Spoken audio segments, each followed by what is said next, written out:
Welcome to part 2 of my 3-part series on tea and travels in Bradford and Avon.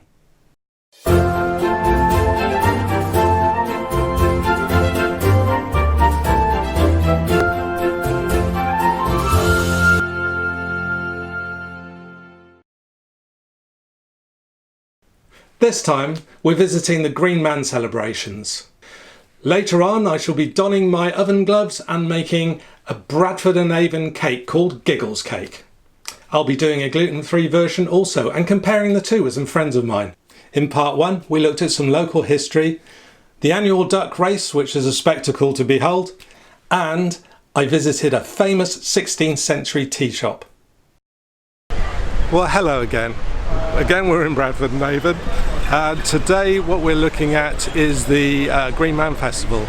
Now this is a festival celebrating the beginning of spring, and it's a pagan ritual going back many years. They're just starting up, but what we're looking for today is Morris dancing, which I'm not sure whether you know anything about. It's different for every county in this country. Here in Bradford and Avon they do it in a traditional way. They dress up, they put the bells on their legs and they dance about. They use either sticks or handkerchiefs, but it's quite a spectacle. Anyway, they're just getting started. I see a lot of people walking around in traditional costume, and it's looking pretty exciting so far. Hopefully we'll see some dancing, some music, etc. There's going to be things on all over the place in the town today. The Green Man, who is the traditional start of the festivities, is going to be arriving up the hill, but I haven't got time to get there at the moment, but he'll be down here later on.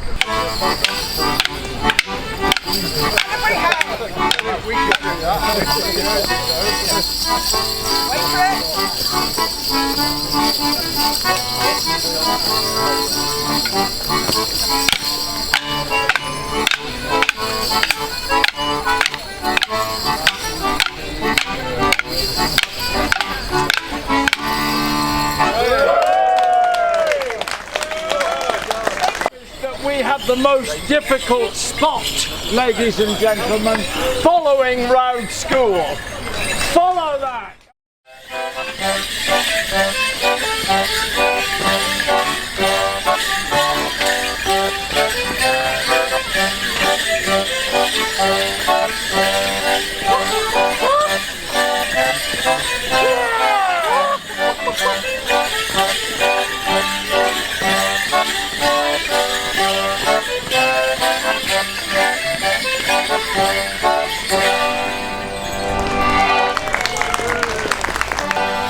No chickens in evidence, ladies and gentlemen, only dog. Gracing us with their presence are the Jane Austen dancers from nearby Bath, who keep 18th century Regency dance alive, as would have been known by the world famous novelist herself.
Morning. Hi. No, you haven't used any machinery or anything like that? No, much. I mean, the only time I use a machine is a chainsaw to cut down the tree. Oh, right. So I kind of manage plots of woodland over winter, and then for the rest of the year I'm making either stuff like this or timber framing or furniture making. Oh, fantastic. Well, and coppice products as well, so kind of firewood, charcoal, beam poles, all that kind of stuff. So, what sort of wood do you generally use? I mean, it's all native hardwood. Yeah. Generally, so it's a real mix, to be honest. Hazel, ash, willow, oak, beech, birch, cherry. Wow. Yeah. And how long have you been doing it now? I've been woodworking for about 8 years, and I've been green woodworking for about 5 or 6. How do you find it? It's good. Is it lovely? Yeah. It looks like a really relaxing thing to do.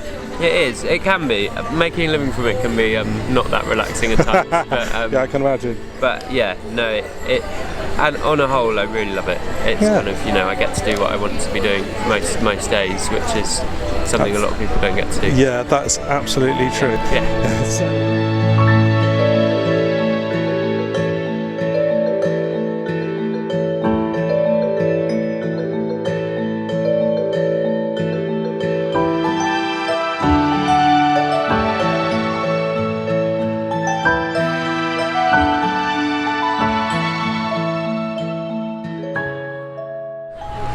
So whereabouts do you get it from? So you do coppice management? Yeah. So I manage a woodland with the Somerset Wildlife Trust just outside Frome. All right. And then I'm thinning a woodland north of Bristol. So that's kind of more mature trees that essentially the canopy cover is like there's no light getting to the woodland floor. Sure. So we're opening it up and trying to promote other trees. Sure. So yeah, it's a very ecological thing then, really. Yeah, definitely. I mean, it's kind of adding biodiversity to the woodlands because you're letting light to the woodland floor. So flowers and fauna and bugs and beetles and all that kind of stuff start thriving. Yeah. And then you start getting a 3-tiered woodland, which is you've got the really high stuff, you've got medium stuff, and you've got low stuff. All right. And to my mind, that's really healthy woodlands.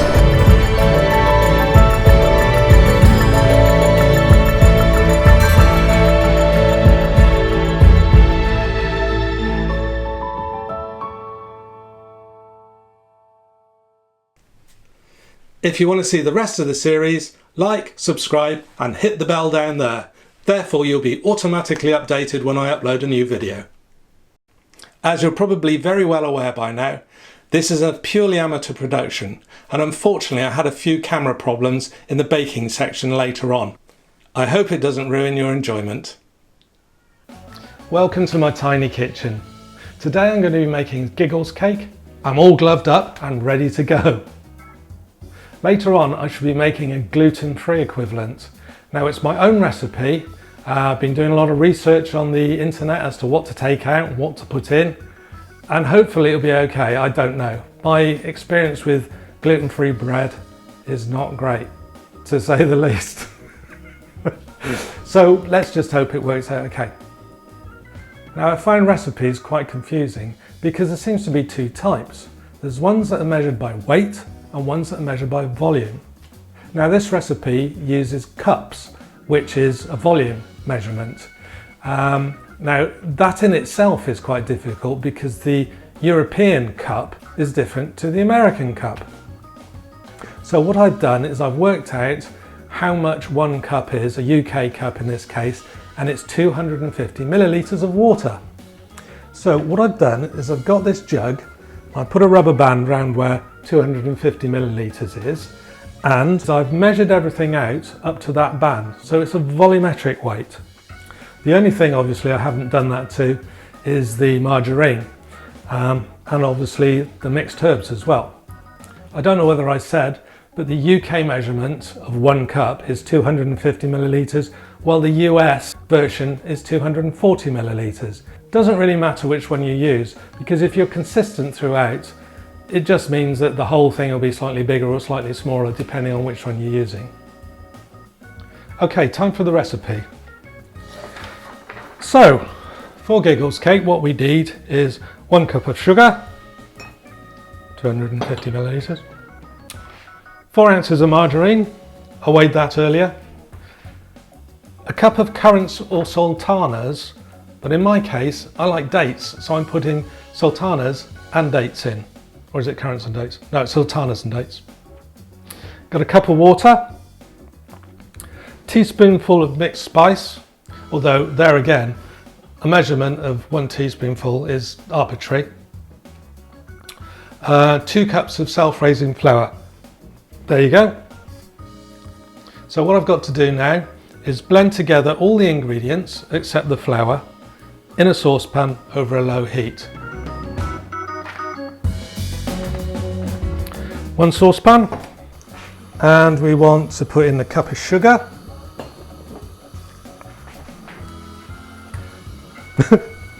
I'm using soft cane sugar here.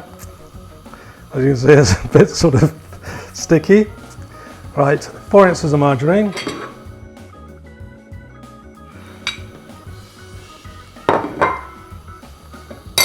Okay, cup of currants and sultanas. In fact, dates and whatever. Quite sticky, these dates. Cup of water. Not that one, this one. Damn it, spilt it all over the recipe. Mixed spice. I leave the flour out until afterwards. So what I do is I put this on a lowish heat and I'll mix it all up as we go along, and I'll get back to you in a minute. So I've turned out the heat. It's all turned into a nice sort of amalgamation of all the ingredients, and I'll leave that to cool now. So I'll be back shortly. Okay, I've given up with this shirt because it seems to have a mind of its own, so it's staying out now. Anyway, I've let this cool now, and the best thing to do with this is to add the flour. 2 cups, self-raising flour. Give that a good old mix up. I'm going to splosh it everywhere, so I'll just be careful as I do this. Don't start to splosh it everywhere. Now when this is complete and it is no longer a lumpy mess, it's nice and smooth, what I'll be doing is putting it into a greased, what is it, 7-inch tin for 30 minutes in the oven at either 200 degrees C or 180 fan assisted, which is what I'm using because it saves a little bit of power. And we'll see what it looks like then. Bye for now. Okay, we've got a nice smooth consistency here.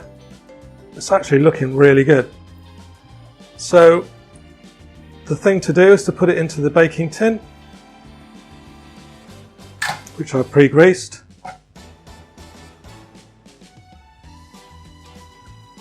Oh, it smells delicious. Hopefully that'll do the trick. I've preheated the oven to, as I say, 180 degrees with the fan assistance, and we'll shove it in and see what happens. Well, now it's time for the big reveal, so let's see how we got on.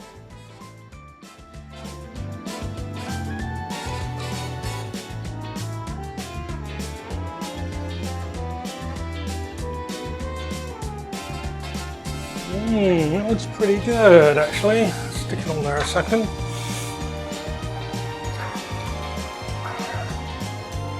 Let's make sure it's cooked through.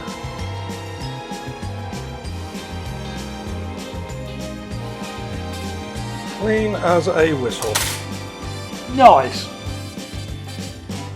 I'll just let that cool down a little bit and then I'll turn it out and put it onto the cooling rack. Okay, I've waited a while for the thing to cool down a little bit, so I'll just turn it out and see what it looks like. Look at that. This is not easy.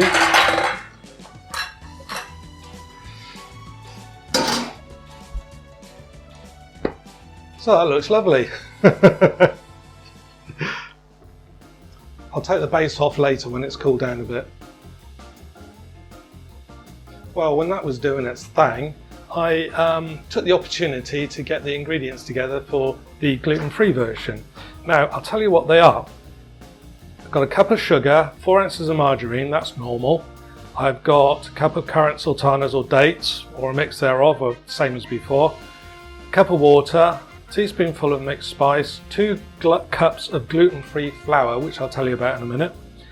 And the departure here is 1/3 of a cup of apple sauce, 1 cup of buttermilk, which is really difficult to get in the UK, and 3 teaspoonfuls of lemon juice. Now let me explain a little bit about the gluten-free flour. It's widely available in the UK, and it's made by Dove, who do a lot of gluten-free products. And I'll give you a list of the ingredients, which are flour blend, which is rice, potato, tapioca, maize and buckwheat, raising agents, monocalcium phosphate, sodium bicarbonate, and the thickener is xanthan gum. And I've just told you that because I know there's lots of different types of gluten-free flours about, and they're all slightly different recipes. So if you can get as close to this one as possible, you'll emulate whatever comes out of my tin. The way we do it is pretty much the same as the other. So we blend together all the ingredients except the flour in a saucepan over a low heat. We let it cool, stir in the flour and mix well. Bake in a greased 7-inch tin for 30 minutes at gas mark 6 or 7, which is 400 degrees F or 200 degrees C. Eat when cool. I'm sure we're going to be doing that. Anyway, let's get cracking with this then. So here we go. Got the pan. Put the old sugar in. It's like a sandcastle, isn't it? Lully stuff, this. Lully stuff. Right, we've got the margarine, 4 ounces thereof.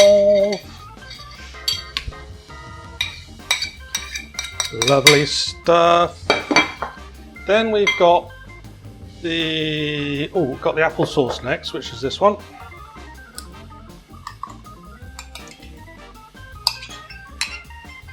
Now the idea of the apple sauce is to act as a kind of glutinous type substance, which you don't get out of the flour. So apparently that reacts with the lemon juice and does something. Can't remember what. I think it makes it rise or something or other. But although it's got rising agents in the flour, so I don't know what the reason for that is. Right, so we've got the buttermilk. Now it's the lemon juice. The currants and sultanas, or in fact in my case I think it's currants and dates. So that's that. A cup of water. Here's the buttermilk. Now this buttermilk reminds me by consistency and also taste of natural yogurt. I know it's a live culture. Anyway, and here goes the mixed spice. Give it a bit of a whiz.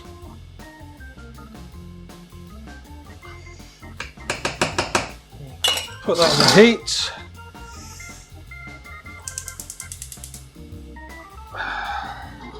I'll wait a while that emulsifies and get back to you. Back in a tick. Well, I can already tell there's a difference, and I think it's due to the apple that's in there. Now, if you were to scale it on a scale of 1 being like water and 10 being solid, this is pretty much a 5. But the last recipe, which is the standard one, was about a 3. So that tells you how gloopy it is in comparison. Okay, it's time to add the flour. You can see that's got really quite nice and sort of stodgy now. So get the flour, carefully mix it in.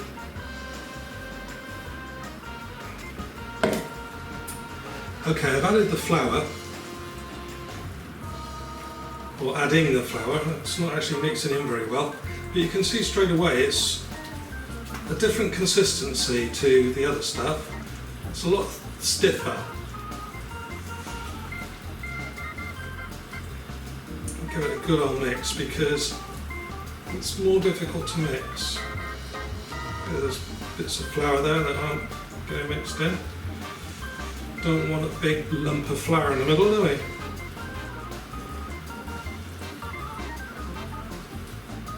Time to turn it out into the cake tin.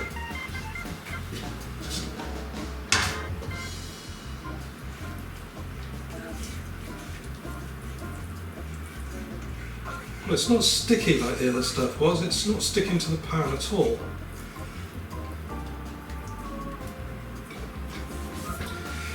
And let's stick that in the old oven.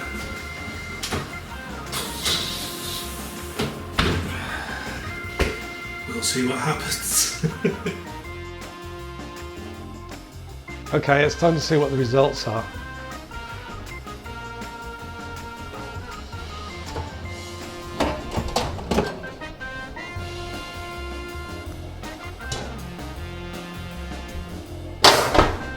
Well, you can't say that hasn't risen.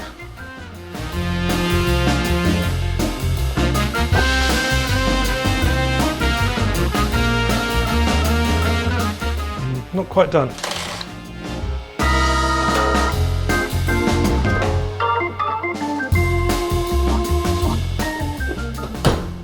Give it another 5, I reckon.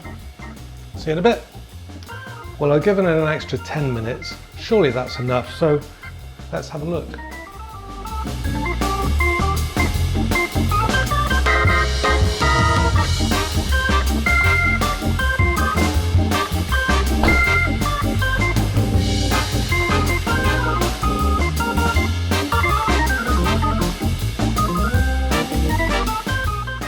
That's better.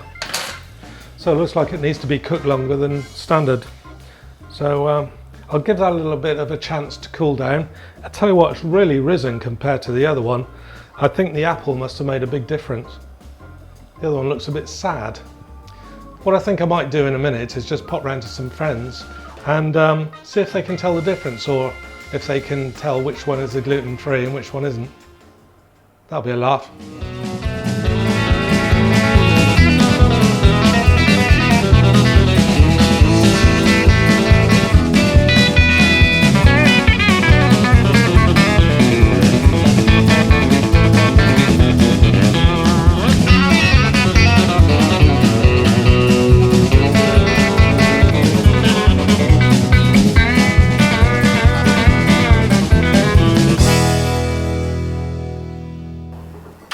Well, I'm at Karen and Ian's house. They very kindly decided that we can do this cake thing around here. And obviously Karen, obviously Ian, some good friends of mine who I've known for a long time. So we're going to try these cakes out. I'm not sure what to make of them. One of them is gluten and one of them is non-gluten. And we'll have a look, see what we think. What are they called again, Phil? Giggles Cakes. Giggles Cakes. And why are they called Giggles Cakes? Make you laugh. I don't know. I'll cut them in half first of all to see how the fruit has distributed itself. Very nicely, actually. Very nicely, isn't it? Mm-hmm. Yeah, it hasn't all fallen to the bottom, which I thought it might.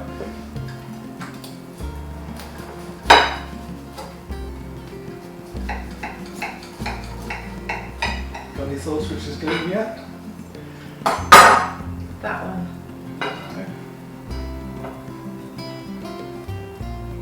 That's worked out okay, one-ish.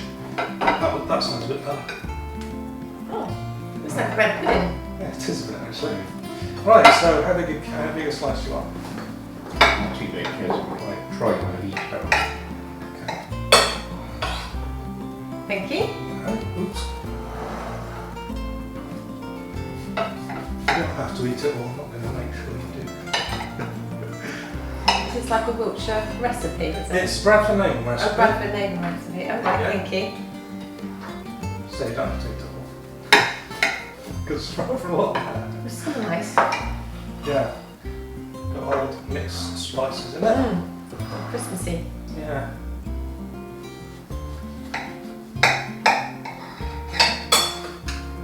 You go in. Get your choppers around that. I think I know. Oh, they're still warm. Yeah, one of them is. The other one, well, one I did first. I was going to do them both at the same time, but for some reason I didn't. Yeah. So it's better than expected.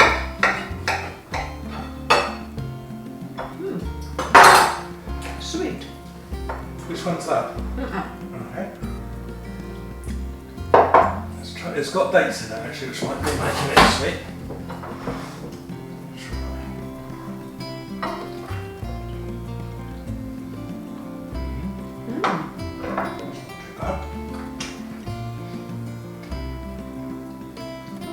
It's a bit like lardy cake actually. Reminds me of bread pudding. Especially where it's warm.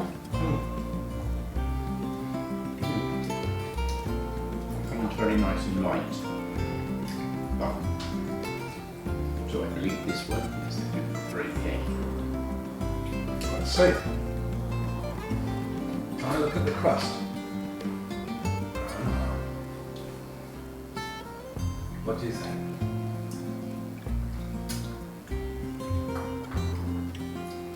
There's not actually much different taste to them. I was No. trying to decide if one tasted different than the other one. Well, it's quite weird because there is quite a difference in the recipe because one's got apple in it and the other one hasn't, but they don't taste that different to me. Taste that one. Taste that one again.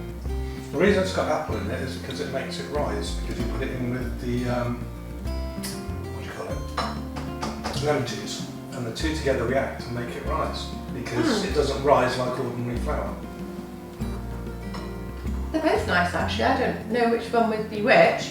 I'm going to guess that that one is the gluten-free one.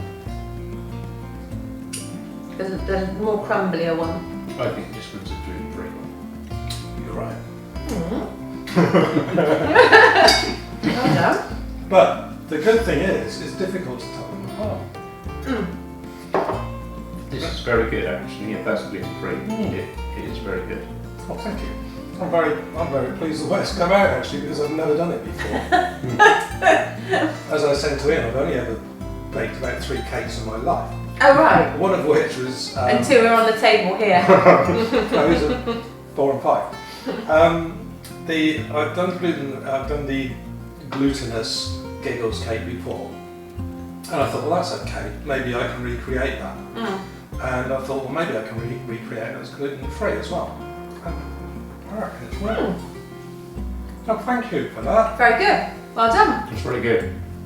And you can keep some if you want, actually, because there's no way on earth I'm going to get through 2 halves of cake. So, you know. Good. Good. So, Giggles cake. As you can see, I really enjoy cake.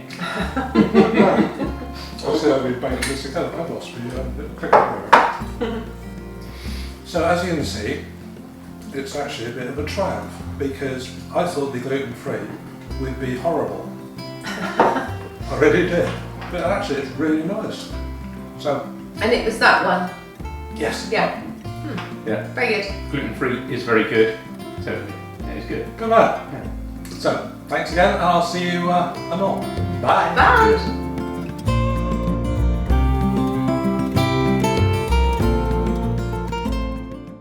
It's a pagan sort of thing, and it goes back many years. That's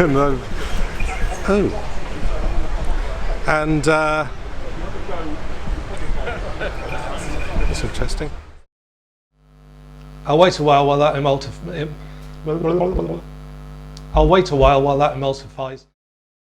Well, you can't say that hasn't risen.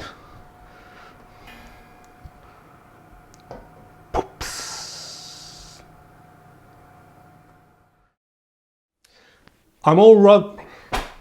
I'm all rubbed up. I'm still not that. I'm all gloved up and ready to go. Is that all plugged in and working? Oh, bloody shirt's hanging out again.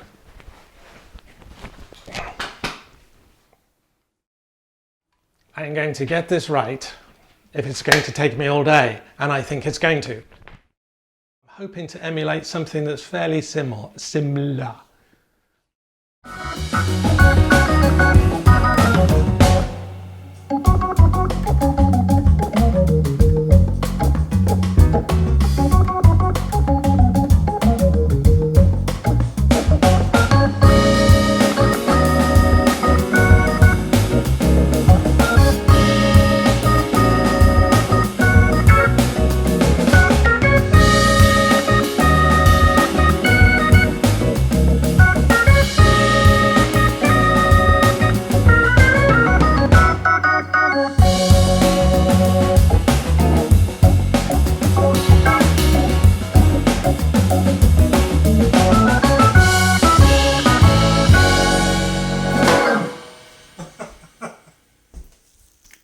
If you want to see the rest of the series, like, subscribe and hit the bell down there. Therefore you'll be automatically updated when I upload a new video.